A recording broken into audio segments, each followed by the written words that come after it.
Assalamualaikum warahmatullahi wabarakatuh. Untuk kesempatan kali ini kita bahas tentang pembahasan latihan soal PAT untuk kelas 11 semester 2 tahun 2020 ya. Untuk yang pertama, dilihat soalnya.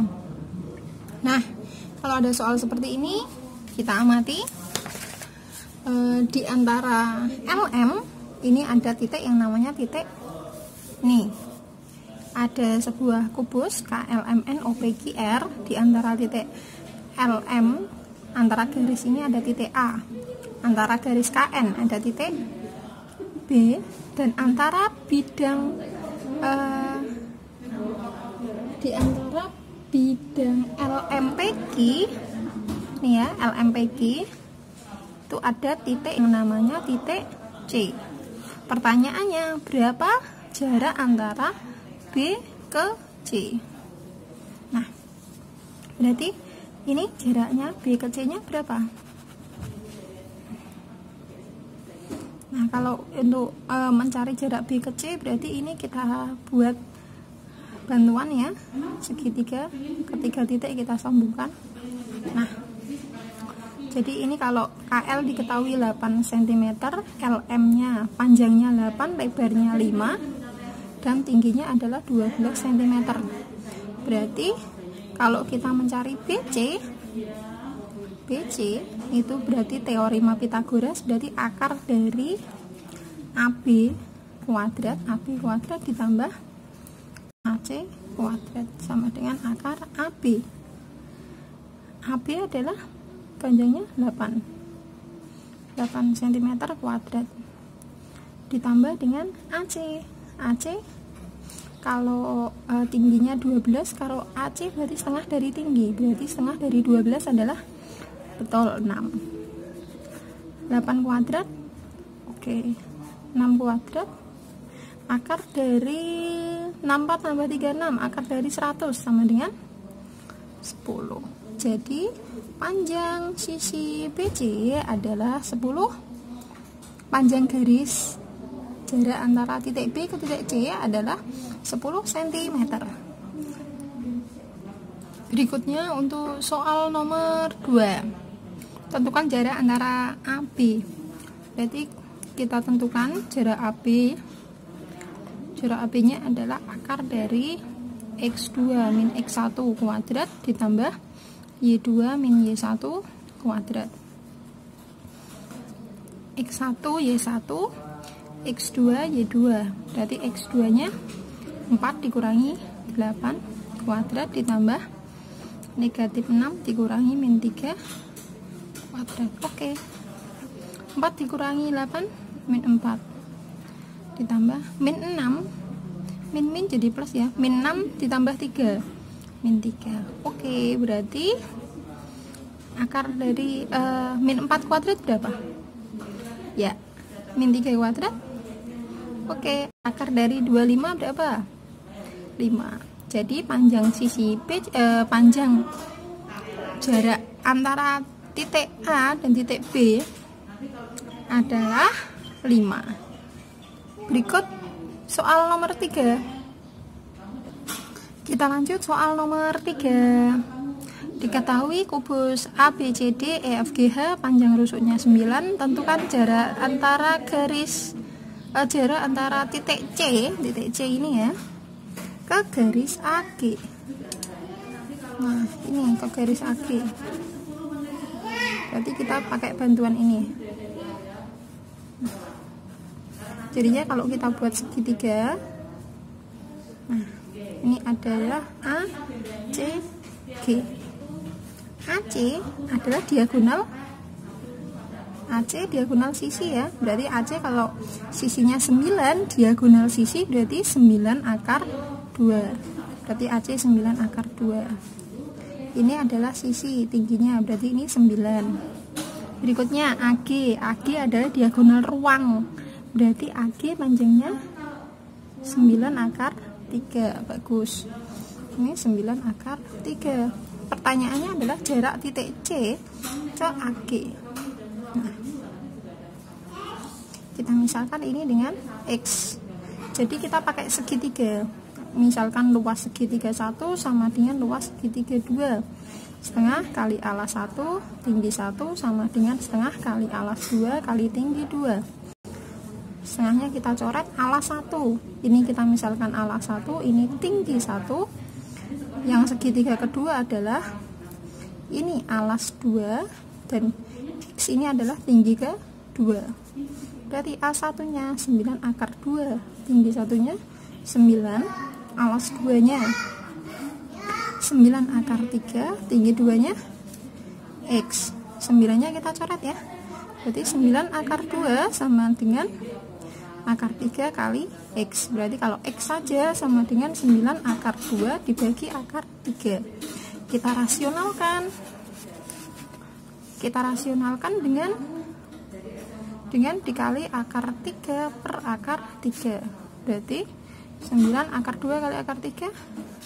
Akar 2 kali akar 3 adalah akar 6 per akar 3 kali akar 3, 3. Berarti 9 bagi 3, 3 akar 6. Jadi ketemunya adalah 3 akar 6 cm.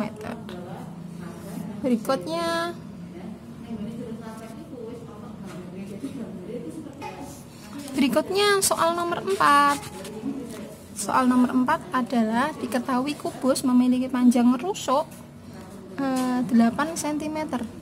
Diagonal ruangnya berapa? Diagonal ruang. Ayo, diagonal ruang. Diagonal ruang rumusnya adalah rusuk akar 3. Jadi diagonal ruangnya adalah rusuk akar 3. Berarti 8 akar 3 cm. Mudah ya, nomor 4 ya. Kita lanjut dengan nomor 5. Kita lanjut nomor 5. Kalau garis yang sejajar diagonal AC pada sekubus ABCD EFGH.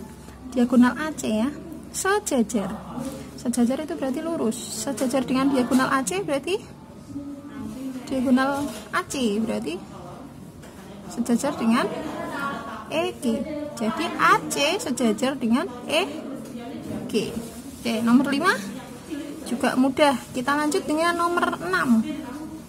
Nomor 6. Nah, kubus ABCDEFGH. Kita lanjut soal nomor 6. Kubus ABCDEFGH dengan panjang rusuk 2. Jarak titik A ke bidang BDE berapa? Ini ya. BDE ini adalah bidang, jarak titik A ke bidangnya. Ini berapa? Sebenarnya kalau kita tarik, nah ini ya, AG itu kan diagonal ruang.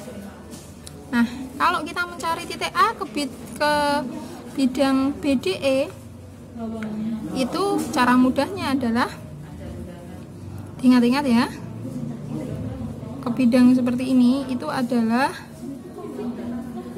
sepertiga dari diagonal ruang. Berarti sepertiga kali diagonal ruang. Diagonal ruang adalah rumusnya adalah rusuk akar 3. Kalau rusuknya 2 berarti ini adalah 2 akar 3. Jadi ini sepertiga kali 2 adalah 1 kali 2, 2 per 3 akar 3. Jadi jarak titik A ke bidang BDE adalah 2 per 3 akar 3 cm. Oke ya. Kita lanjutkan dengan nomor 7. Kalau ada balok PQRS TUVW ya, panjangnya 4, lebarnya 5, tingginya 3. Jarak TW kan ini ya, TW ke QR berapa? Nah, ditanyakan. Berarti nanti kalau TW ke QR itu kan sama dengan ini, diagonal ini ya. Nah, kamu yang hitung ini. Berapa jaraknya? Nah, sama saja ini. Jarak titik T ke Q. PQ adalah panjang, ini 4 cm. Dan UQ adalah tinggi. Berarti kalau kita mencari TQ, berarti akar dari Pythagoras diingat, berarti akar dari PQ kuadrat ditambah UQ kuadrat. Akar dari 4 kuadrat ditambah 3 kuadrat. 16 tambah 9. Akar 2, 5. Berapa? 5. Oke, ya betul. Kita lanjut dengan nomor 8. Selanjutnya nomor 8. Jika diketahui balok A, B, C, D, E, F, G, H, panjangnya 8, lebarnya 5, tingginya 10. Jarak antara garis AB dan bidang EFGH berapa? Jarak antara AB dan bidang EFGH, berarti ini ya. Nah, jarak antara ini ke ini, berarti iki ya, ini ya. Nah, berapa? Berarti kalau jaraknya ini adalah sama dengan apa? Jaraknya sama dengan tinggi. Tingginya berapa? Tingginya adalah 10 cm. Jadi jaraknya adalah 10 cm. Mudah ya. Selanjutnya nomor 9. Jika ada kubus ABCDEFGH, panjang rusuknya 8. Berapakah jarak titik A ke diagonal BD? Nah, nih. Berapakah jaraknya? Kalau kita amati, ini jarak antara titik A ke diagonal BD itu adalah setengah dari diagonal sisi. Kenapa? Karena ini kalau kita lanjutkan, nah, setengah dari AC kan? Berarti setengah kali diagonal sisi. Setengah diagonal sisi itu adalah A akar 2 atau sisi akar 2. Berarti 8 akar 2. Setengah dari 8 berapa? 4. Berarti isinya 4 akar 2 cm. Kita lanjut.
Lanjut nomor 12.